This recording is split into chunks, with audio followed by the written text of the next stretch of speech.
Hey everyone, welcome back to my channel. My name is Amora Love, and today I'm going to be showing you this beautiful burgundy wig that I was sent by affordhair.com. Let's get into the specs. So when I got my wig, it arrived in this beautiful box and it came with the wig and a few goodies.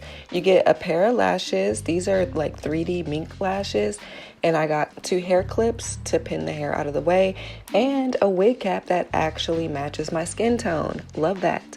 Y'all, it came with these adjustable straps that I actually really loved. It's kind of like a bra, and you get to adjust them without even having to sew on an elastic band yourself, which I really appreciated. So when I got the wig, it came in a net, and this is where you hook those bra strap elastic band hooks. It also comes with lace in the back and 13x4 lace in the front. Here's a quick overview, which I love because a lot of wigs that come pre-made don't have all the lace on the sides. And here are the adjustable straps in the inside. This actually ended up being my favorite way to wear the wig, tacked down, but you do have a bunch of options to choose from. And now I'm just brushing through the wig to show you guys what it looked like when it first came. This is 180% density. It's a 99J wig with T1B roots, and it comes with a pre-plucked hairline. I love that.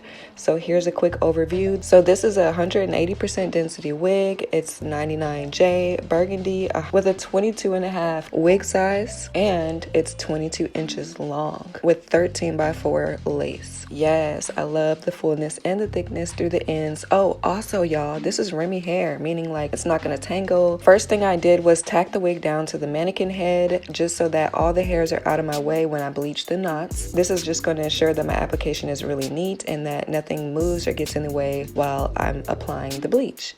Next, I just use some powder lightener and some 30 or 40 volume with a mixing spatula to whip it up nice and smooth, getting all the clumps out.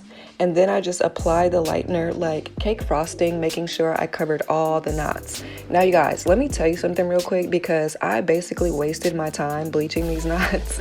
I did not realize beforehand that the black roots are actually dyed black. So it's not a natural 1B, which means you guys don't need to waste your time bleaching the knots unless you really want to try to bleach through the black dye. I personally wouldn't recommend it. So yeah, here I am wasting my time bleaching the knots, but I did want to leave this in just so you guys can see how I bleach my knots. I even left this tacked down upside down on the wig and the knots did not bleach at all. So once again, the black roots are dyed black. So I'm just shampooing, doing my purple shampoo method and all that. But I wanted to leave this in to show that I did wet the hair, and guys, the color did not fade at all. Like, it actually stayed, which is amazing. It barely faded, it barely bled in the sink. So your color will last a long time. This is the hair fully air dried. I just detangled it and I let it air dry alone, and this is actually pretty cute. It low-key looks like you can finesse some loose waves out of this. So yes, look at the fullness, the vibrance, and the color, the health of the hair. Love that. The color is still just as vibrant, and look how much bundles they packed in there, you guys. That is where you're seeing your 180% density. Yes, we love a dense wig. So this is just me showing you guys that yes, like I said, the knots did not bleach at all, and I left it on there upside down and I left it on there for a really long time, and the knots are still black. So that's okay. Just, you know now. So don't waste your time. Don't buy product. Literally just try and finesse around that, or you can just try to bleach through it, but I just didn't want to go through that again. So I hot combed and plucked one side, and this is the other side that we need to pluck. As you can see, the hairline is very nice and thinned out for you. However, an inch behind the hairline there is a very harsh line, and this is where you can go in and further customize the wig to give the density you would like to see. Now here I am with my Revlon tweezers, which I absolutely love. I rave about these things all the time. I got them at CVS, and it has a really good grip on them, which are amazing. Here I am plucking at the base of the frontal. You want to make sure you're grabbing the hairs from the bottom part just so that you're not breaking off the hair. You're actually removing the hair from the lace so that the knot is not there. So I'm just combing through, checking my work, plucking it, making sure I'm not over plucking, and I'm making sure to keep out that front part of the hairline just so that we don't over pluck or end up with any bald patches. I'm just going to continue working my way up all the way to the center part just to make sure that everything is nice and seamless and that there are no harsh lines, because boo, Ain't nobody got harsh lines up in their natural head, so why would we want it in our wigs, right? Right. So this is just your time to further customize it and get the wig to how you want it to lay. You don't have to do this, but this is just something I like to do extra. Here I'm taking some Tresemme hairspray and I'm smoothing down my part and defining it with my hot comb. This is from Amazon. I'll be sure to leave all the links in the description for every single product and item you see in this video. However, this is mainly about the wig, so yes, get into this hairline. Doesn't it look way better without that harsh line like we love? So I'm just giving you guys a quick overview, showing you guys what we're working with before we start styling the wig. Much better, right? So you guys already know the drill on my channel. If you don't, I definitely invite you to subscribe. So the drill is we always do U-part sections going in a diagonal back. And then I use my Tresemme hairspray, yes, my Tresemme hairspray with my handy dandy Baby Bliss Pro flat iron. I'm using it on the highest setting doing the comb chase method. This is my holy grail secret trick to getting silky smooth hair with lots of body and lots of movement with a weightless flow to the hair. Trust me, you guys have to try this if you haven't tried it yet. Just hairspray, flat iron with the comb chase method. You'll love it, I promise. Especially if you're flat ironing textured hair, this is like the best trick. So I'm not gonna go through flat iron this whole wig. You guys already know what to do. So here's how it's looking all the way fully flat ironed. Beautiful, luscious, flowy, vibrant burgundy hair. I love how deep this color looks. I love how even it all looks and how shiny and beautiful it looks. It has lots of body and lots of movement. This hair really straightens super well and the color just looks so good. I love color that's done correctly.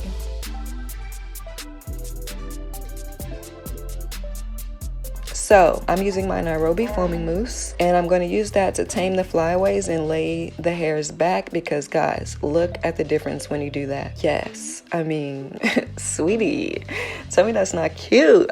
Nairobi foaming mousse literally just makes your life so much easier. It doesn't flake on you. It doesn't leave like weird residue. So if you guys are looking for a really good foaming mousse to mold your styles into place, I highly recommend the Nairobi foaming mousse.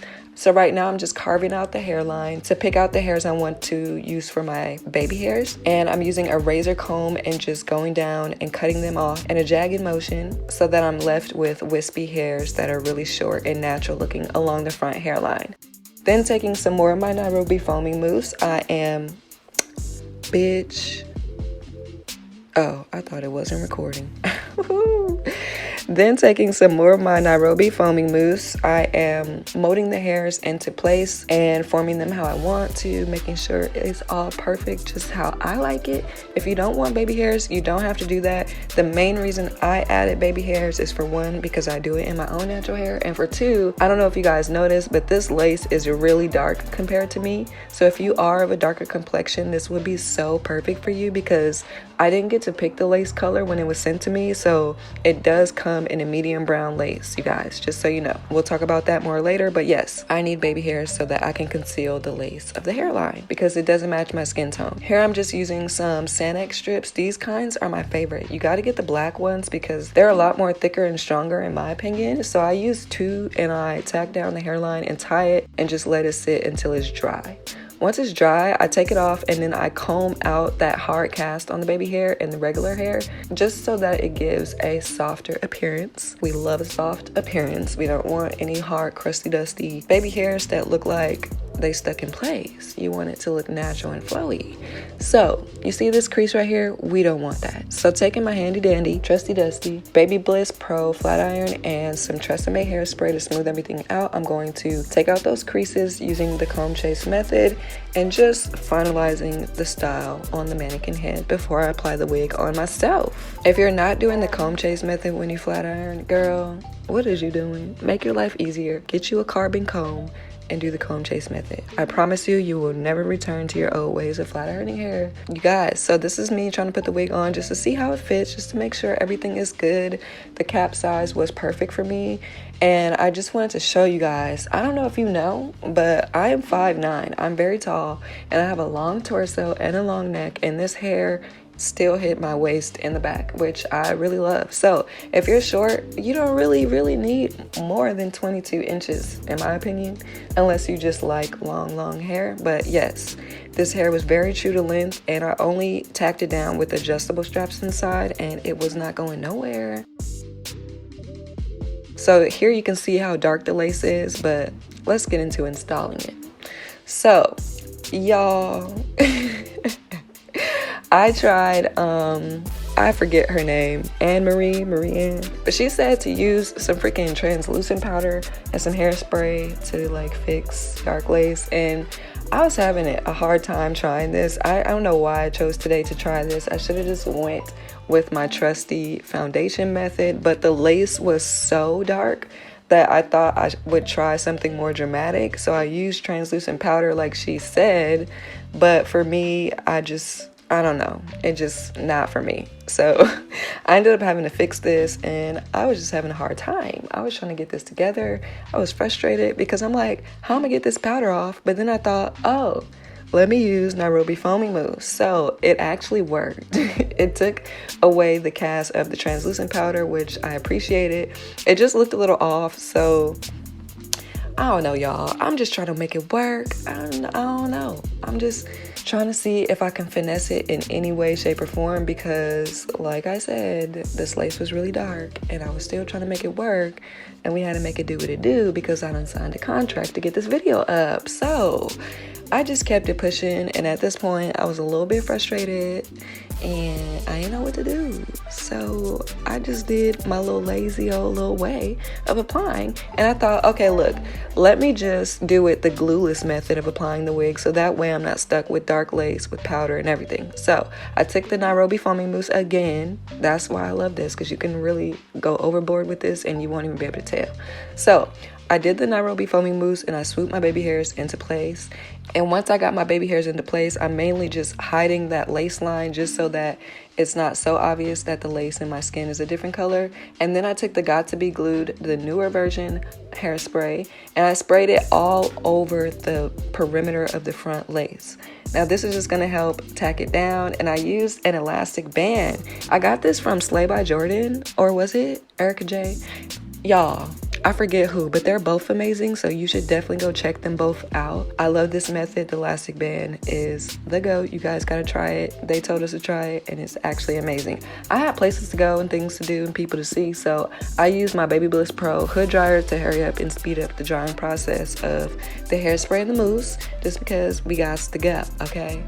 So once I took the elastic band off, I probably went OD with the hairspray. So I ended up having to comb out all that crust from the hairspray, laying down the hairs on the lace, but it ended up combing out very nicely. It wasn't like too crusty. It didn't leave any like white residue when I combed out the flakiness of the hairspray. So I really liked that. Then I just went in with my hot comb, which I really love. If you guys don't have a hot comb, you really got to get one. It definitely changes the game when it comes to wigs and laying them smooth and flat. There's just a flat iron can't do what a hot comb can do when it comes to lace. I'm just saying, you gotta try it. So once I got everything smooth and flat and combed out and softer, this is what I was basically working with, and I wasn't too mad at it. Like, given that the lace was really dark and given that I caked it up with translucent powder, it really didn't turn out that bad. So I just went in with some more Nairobi Foaming Mousse. As you guys can see, I use this stuff a lot. But I'm just making sure all the flyaways are tamed down because we ain't trying to have no flyaways. And then I flat ironed that into my hair. Now you guys see how much heat I'm adding into this hair, and the fact that the color did not change. The color did barely bled in the sink, which is so cool for this to be in the red hair color family. Like, I don't know if you guys know, but when you dye wigs with a color stain with like Adore or Kiss or even Arctic Fox, whenever you add heat to the hair, it definitely changes the color. And what I love about this is it did not change the color at all. It stayed. So I feel like this burgundy will last you guys a long time if you decide to get this wig. So here's the hair all straight. If you wanted to give it a trim, I would suggest giving it a trim right about here. But yes, it's so cute. It's so silky. This is the finished look. I hope you guys really enjoyed this look. I hope you guys are enjoying the content I'm producing on my channel. This is going to be the start of another 7-day video streak. So if you are not subscribed, I invite you to subscribe now, because I will be posting every day for the next 7 days, and I will be giving you all types of content, boo. So I hope you're ready. Get your post notifications turned on. It's the bell right next to the subscribe button. I hope you all have a wonderful day. I hope you all enjoyed this video, and I hope you all get this wig. Go shop on affordhair.com. They do have 45 days easy return. If you have a problem with your order, they will have easy returns for you. And yes, you guys, I hope you have a wonderful day, and I will see you guys in the next video. Bye.